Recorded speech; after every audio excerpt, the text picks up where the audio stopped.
नमस्कार दोस्तों, मेरा नाम ज्ञानेश्वर है और आपने देखना शुरू किया है अपराध की कहानियों की श्रृंखला को। आज कहानी श्रृंखला में फिर से हम श्री प्रकाश शुक्ला की ही चर्चा करने जा रहे हैं। बिहार यूपी के सबसे बड़े गैंगस्टर की चर्चा। 1998 में इसका खात्मा हो गया, मुठभेड़ में मारा गया, लेकिन कहानियां कभी खत्म नहीं होती है। देखिए, हमारी लाल डायरी में श्री प्रकाश शुक्ला की कई कहानियां बंद हैं। कुछ कहानियां आपको हमने सुनाई है और कुछ कहानियां आपको सुनाते रहते हैं। तो आज फिर से, लेकिन हमारी लाल डायरी के अलावा उनकी कहानी भी महत्वपूर्ण है जिन्होंने श्री प्रकाश शुक्ला को मुठभेड़ में मार गिराया, मतलब यूपी पुलिस के एसटीएफ ने। और इस एसटीएफ में शामिल राजेश कुमार पांडे आईपीएस पदाधिकारी, जिन्होंने हाल फिलहाल में एक किताब लिखी है वर्चस्व, उसमें कई कही अनकही कहानियों का ब्यौरा दिया है। अरुण कुमार एसटीएफ को लीड कर रहे थे, बिहार के ही रहने वाले और बहुत ही काबिल पदाधिकारी। तो देखिए, श्री प्रकाश शुक्ला जो यह मानता था कि हमने सब कुछ कब्जा कर लिया है, हमसे ज्यादा किसी के पास पावर ही नहीं है, ताकत ही नहीं है। और यूपी जब अशांत हुआ, बिहार अशांत हुआ, तो एसटीएफ का गठन किया गया। एसटीएफ को यह जिम्मा दिया गया कि श्री प्रकाश शुक्ला को खत्म करो। श्री प्रकाश शुक्ला, आनंद पांडे, सुधीर त्रिपाठी और अनुज प्रताप सिंह। देखिए, श्री प्रकाश शुक्ला की सबसे बड़ी खासियत क्या थी कि वह हर मौका वारदात पर खुद हाजिर रहता था। यह नहीं कि उसे सुपारी मिली, उसने फैसला किया गोली मारने के लिए किसी और को भेज दिया। शुरुआत में 4 लोग थे, बाद में 3 लोग हो गए थे, आनंद पांडे अलग हो गया था। तो जब एसटीएफ बनी और पीछा तेज हुआ, श्री प्रकाश शुक्ला तो मान ही नहीं रहा था कि एसटीएफ मेरे करीब तक पहुंच सकती है, लेकिन श्री प्रकाश शुक्ला ने एक बड़ी वारदात को अंजाम दे दिया। बिहार गैंग ने, मोकामा गैंग ने श्री प्रकाश शुक्ला को समझाया था कि कभी पुलिस वाले का खून मत बहाना, लेकिन यह मानने वाला कहां था। लखनऊ के हजरतगंज में सर्च ऑपरेशन चल रहा था और टुन्नी राम, जो मोकामा से AK-47 लेकर गया था, वह एसटीएफ के हाथों मारा गया। तो इसके तुरंत बाद कुछ ही मिनटों में श्री प्रकाश शुक्ला ने, वहीं था आसपास, उसने एसटीएफ के सत्येंद्र वीर सिंह के साथ संबद्ध रहने वाले सब इंस्पेक्टर आरके सिंह को गोलियों से भून दिया था। आरके सिंह की ही पिस्टल से 9 गोलियां मारी थी। इसके बाद तो एसटीएफ भी पागल हो गई थी कि खून का बदला खून। और एसटीएफ ने बिहार में, नेपाल में, दिल्ली में, सब जगह श्री प्रकाश शुक्ला को तलाशना शुरू किया। आरके सिंह की हत्या से बौखलाई एसटीएफ ने सोचा कि अब इसके परिवार वाले को टच करते हैं। गोरखपुर पुलिस को हिम्मत नहीं थी कि वह परिवार वाले को छूती, लेकिन एसटीएफ की ताकत अलग थी और एसटीएफ बनी ही इसलिए थी कि श्री प्रकाश शुक्ला को खत्म करना है। तो एसटीएफ वाले एक दिन गोरखपुर गए और गोरखपुर से श्री प्रकाश शुक्ला तो गायब ही था, परिवार के और कई लोग गायब थे, क्योंकि पुलिस रोज छापेमारी करने को आती थी। लेकिन श्री प्रकाश शुक्ला के एक भाई ओम प्रकाश शुक्ला गोरखपुर में थे। घर में औरतें थी, लड़कियां थी, भाभी थी। तो एसटीएफ ने ओम प्रकाश शुक्ला को, श्री प्रकाश शुक्ला के बड़े भाई को उठा लिया, श्री प्रकाश शुक्ला की भाभी को उठा लिया और लड़कियां जो परिवार में थी उन्हें भी उठा लिया, हिरासत में लिया और कैंट थाने में लाकर उनकी लानत मलानत की गई, खूब पिटाई की गई। श्री प्रकाश शुक्ला कहां था, इसकी जानकारी परिवार वालों को भी नहीं थी, रहती ही नहीं थी। तो श्री प्रकाश शुक्ला ने रात के 9:30 बजे के करीब गोरखपुर का हालचाल लेने के लिए अपने एक खबरी को फोन किया। क्या हालचाल है? तो खबरी ने बताया, क्या हालचाल बताएं, ओम प्रकाश भैया को पुलिस ले गई है, भाभी को पुलिस ले गई है, लड़कियों को पुलिस ले गई है और थाने में पिटाई हो रही है, पहले इससे निपट लीजिए तो फिर आपको हालचाल बताते हैं। यह सुनते ही श्री प्रकाश शुक्ला तिलमिला गया, आग बबूला हो गया। उसने कहा, ये पुलिस वाले ऐसे नहीं मानेंगे, इसे सबक सिखाना ही होगा। श्री प्रकाश शुक्ला के पास एसएसपी का नंबर था, उसने तुरंत एसएसपी को फोन लगा दिया। श्री प्रकाश शुक्ला ने किसी तरीके से एसएसपी को लाइन पर लिया और कहा कि दिमाग खराब हो गया है क्या? मैं आऊं क्या? मैं नेपाल में हूं, 4 घंटे की दूरी पर हूं, अभी आता हूं गोरखपुर और इतनी लाशें बिछाएंगे ना कि पूछिएगा मत। उसने कहा, यदि मैं लखनऊ आ गया, यदि मैं गोरखपुर आ गया, माफ कीजिएगा, गोरखपुर आ गया, तो एसएसपी साहब आपकी हवेली के बाहर जो राइफल लिए सिपाही होते हैं ना, और राइफल को दीवार में सटाकर खैनी मलते रहते हैं, सबसे पहले उन्हें ही भूनेंगे। इसके बाद कोठी के भीतर प्रवेश करेंगे, जितने वर्दी वाले मिलेंगे सबको भून देंगे, और आखिर में तुम्हें भी नहीं छोड़ेंगे, तुम्हारी हलक में भी गोलियां उतार देंगे।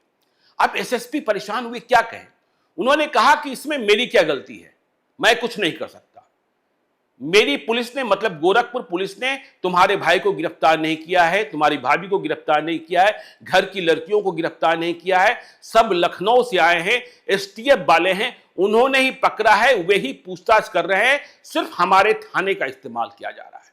तो इसके बाद श्री प्रकाश शुक्ला और आग बबूला हो गया। उसने कहा, ओ डीजीपी हैं, डीजीपी के ऑर्डर पर सब कुछ हो रहा है, अभी डीजीपी से बात करता हूं। इसके बाद उसने डीजीपी ऑफिस में फोन किया, और देखिए लखनऊ में डीजीपी का ऑफिस और डीजीपी का बंगला एक ही अहाते में, एक ही कैंपस में हुआ करता था। तो अब डीजीपी को कैसे लाइन पर लिया जाए, इतना चालाक, इतना धूर्त, इतना शातिर श्री प्रकाश शुक्ला ने कहा, जिसने फोन उठाया कि माननीय मंत्री अमरमणि त्रिपाठी जी डीजीपी साहब से बात करना चाहते हैं। तो फोन उठाने वाले ने तुरंत कॉल ट्रांसफर कर दिया, मंत्री जी का फोन था, अमरमणि त्रिपाठी। तो डीजीपी साहब लाइन पर आ गए। जैसे ही डीजीपी साहब लाइन पर आए, यह श्री प्रकाश शुक्ला शुरू हो गया, कैसे हिम्मत हुई आपकी पुलिस की कि हमारे परिवार के सदस्यों को, महिलाओं को, लड़कियों को, भाई को उठा लिया, हमारी ताकत को आप नहीं जानते हैं क्या? यदि अभी हम आ गए ना तो फिर क्या होगा यह समझ लेना डीजीपी साहब, आप भी नहीं बचेंगे। और फिर डीजीपी साहब को उसने इतनी बातें कही कि पूछिए मत। डीजीपी साहब भी चकरा गए।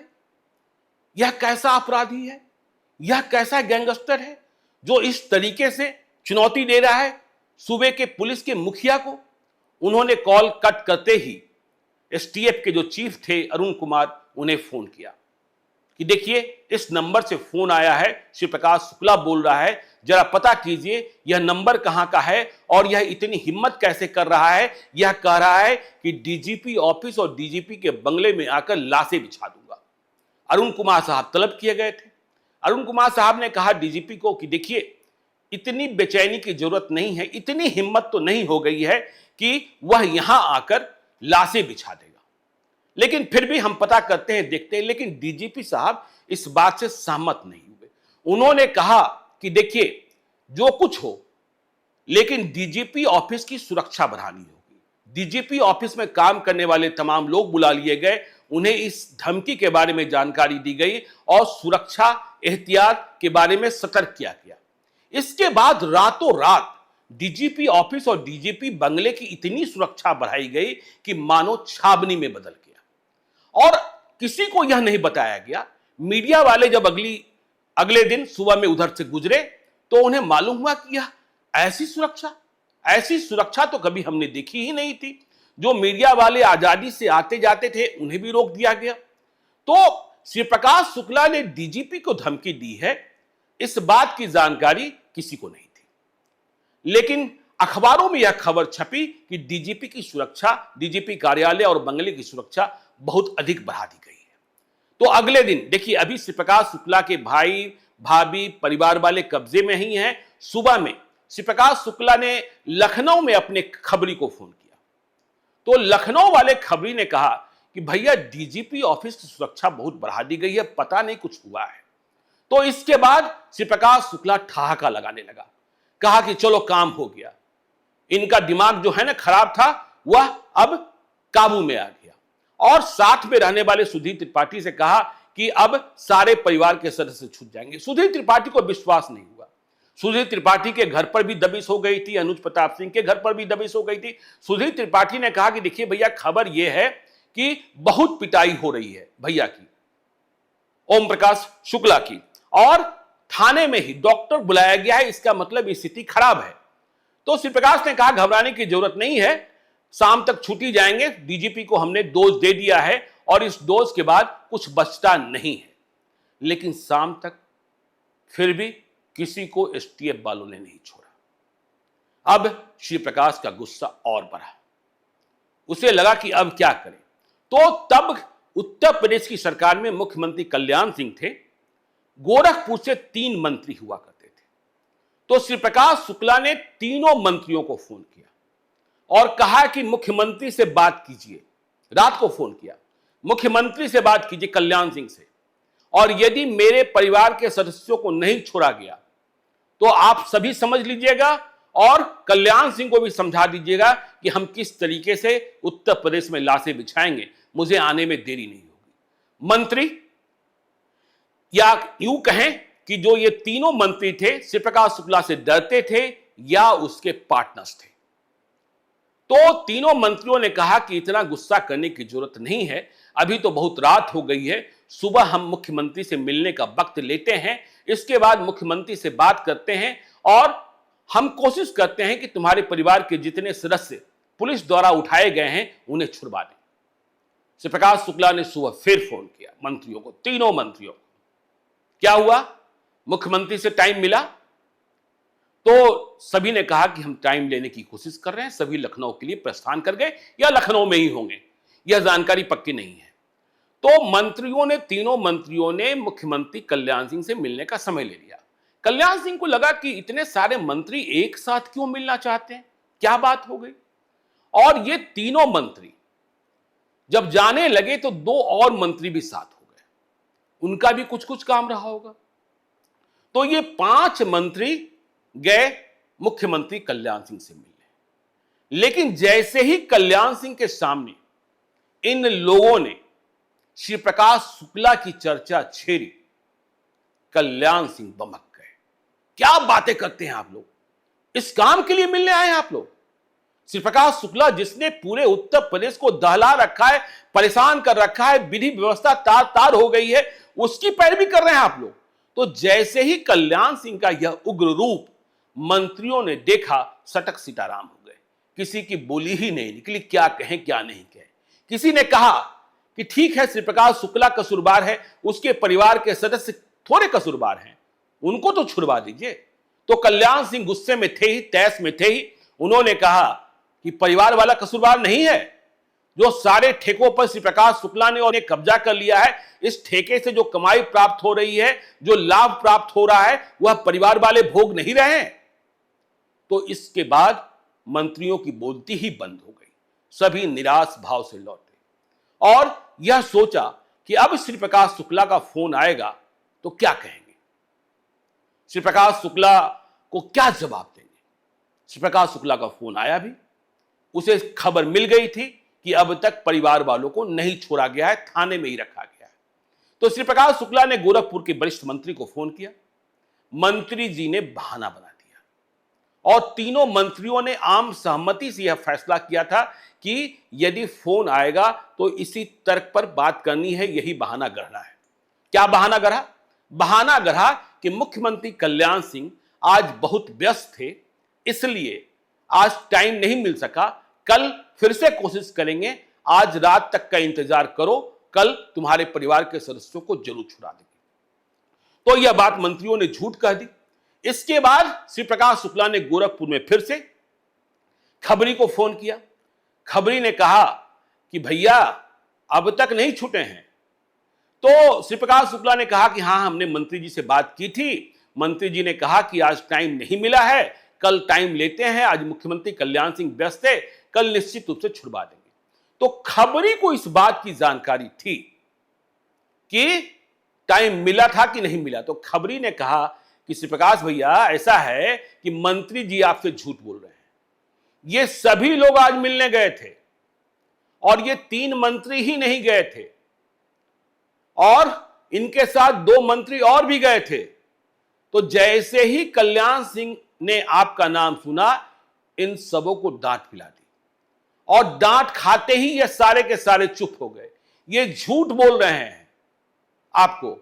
स्वास्थ्य मंत्री के सचिव ने मुझे जानकारी दी है कि कैसे लोगों को डांट पड़ी है आपका नाम लेते ही।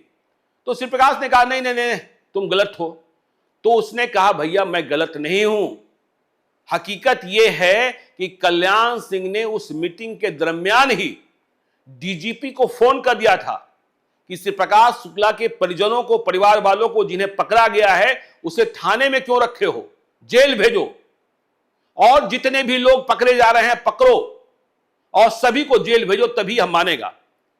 और खबरी ने कहा कि सभी के सभी जेल भेज दिए गए। अब तो श्री प्रकाश शुक्ला का गुस्सा और भी परवान पर चढ़ गया। श्री प्रकाश शुक्ला ने फिर से मंत्री को फोन लगाया।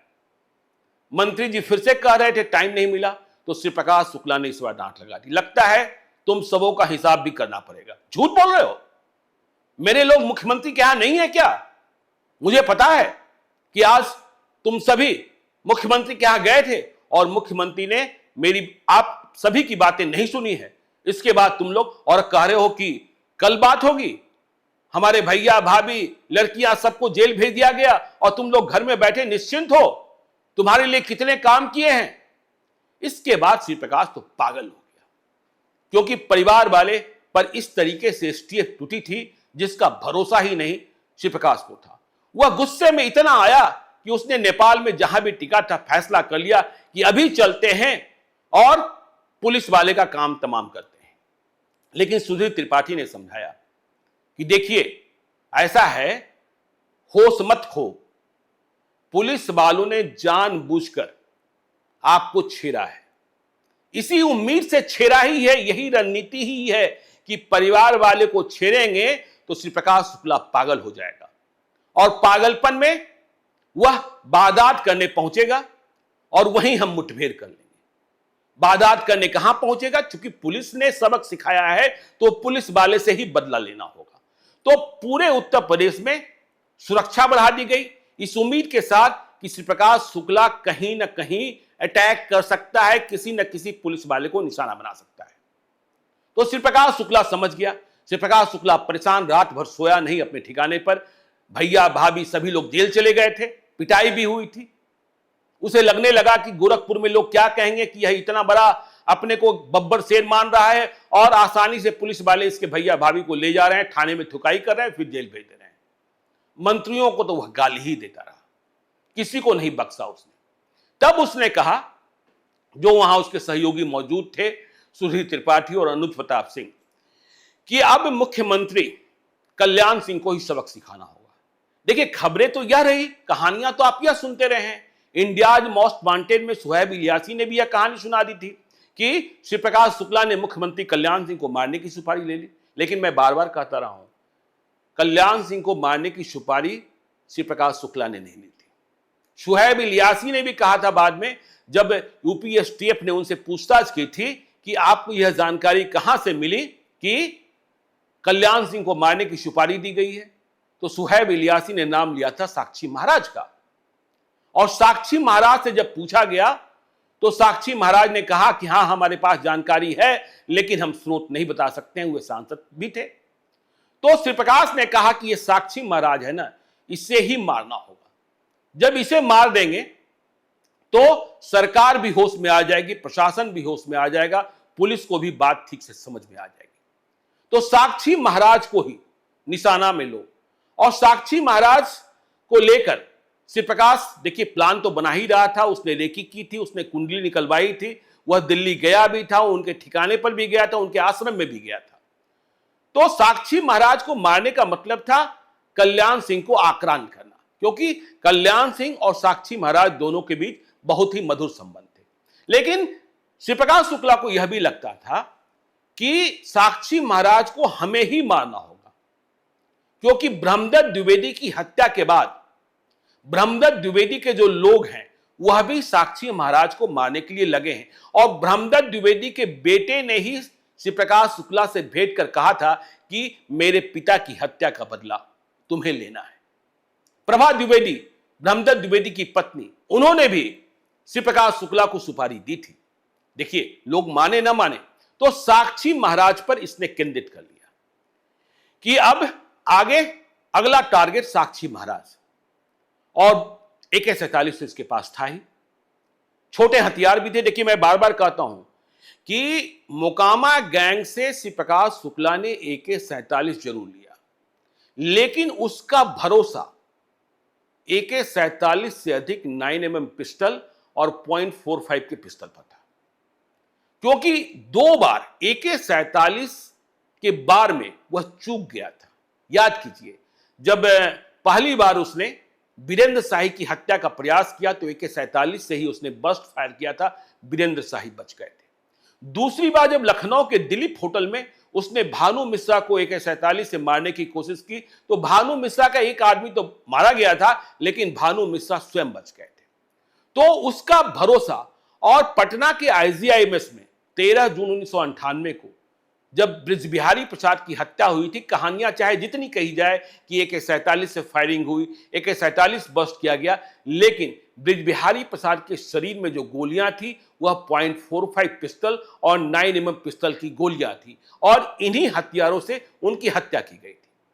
शिवप्रकाश शुक्ला की कहानियों में यह भी कहानी कही जाती है, देखिए कई लोग कहते हैं कि यह बात सही नहीं है, कि बृजबिहारी प्रसाद को 13 जून 1998 को मारने के पहले भी शिवप्रकाश शुक्ला ने एक और प्रयास किया था। जब वह गिरफ्तार नहीं हुए थे मेधा घोटाले में, जब वह आजाद ही थे, मंत्री ही थे, तो पटना के बेली रोड वाले बंगले में शिवप्रकाश शुक्ला उन्हें मारने के लिए पहुंच गया था।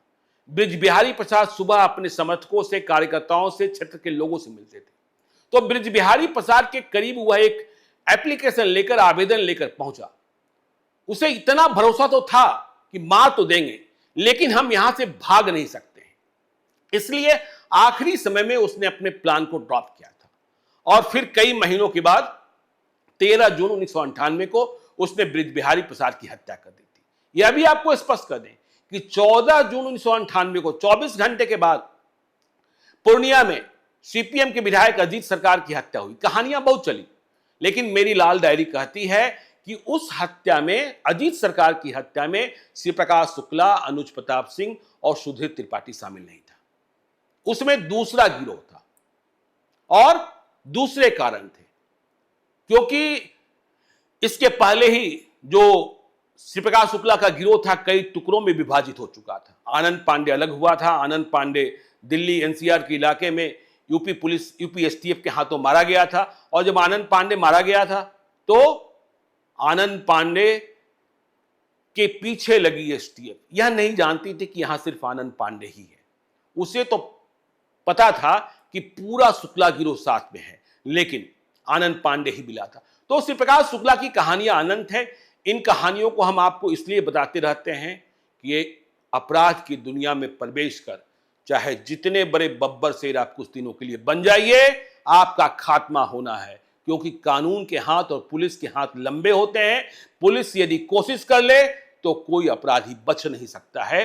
तो अपराध के रास्ते से बचिएगा, सावधान रहिएगा और हमारी कहानियां देखते रहिएगा। चलते चलते यदि अब तक आपने हमारे YouTube चैनल लाइव सिटी को सब्सक्राइब नहीं किया है तो जरूर कर लीजिएगा, और यदि इस वीडियो को आप फेसबुक पेज के माध्यम से देखें तो पेज को लाइक कीजिएगा, ट्विटर पर भी हमें फॉलो कीजिए। धन्यवाद।